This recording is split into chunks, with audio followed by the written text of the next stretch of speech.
Madame Malion est une passionnée de l'histoire, l'anthropologie et des arts anciens de l'Orient, en passant par l'Occident jusqu'en Afrique, son continent d'origine.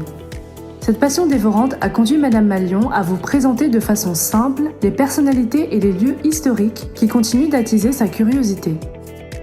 Abdou al-Abbas al-Mamoun, surnommé al-Mamoun, ce qui signifie « celui en qui on a confiance », est né le 13 septembre 786 à Bagdad et mort à Tars le 9 août 833. Il était un calife abbasside qui régna de 813 à 833. Le règne de Al-Mamoun fut une grande réussite sur le plan culturel. Le calife s'est particulièrement intéressé au travail des savants, surtout de ceux qui connaissaient le grec.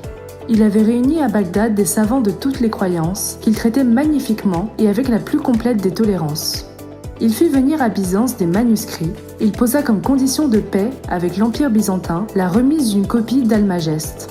Féru d'astronomie, il créa en 829 dans le quartier le plus élevé de Bagdad, près de la porte de Shamassiya, le premier observatoire permanent au monde, l'observatoire de Bagdad, permettant à ses astronomes qui avaient traduit le traité d'astronomie du grec Hipparque, ainsi que son catalogue d'étoiles, de surveiller méthodiquement le mouvement des planètes.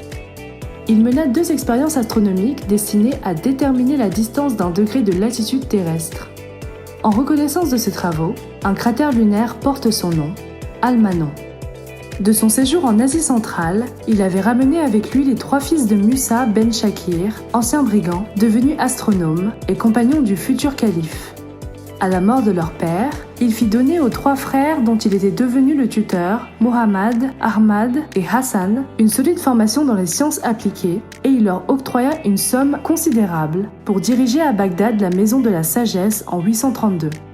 Le grand mathématicien Abu Ja'far Muhammad ben Musa al-Khawarizmi passa la plus grande partie de sa vie à Bagdad sous le patronage du calife Al-Mamoun.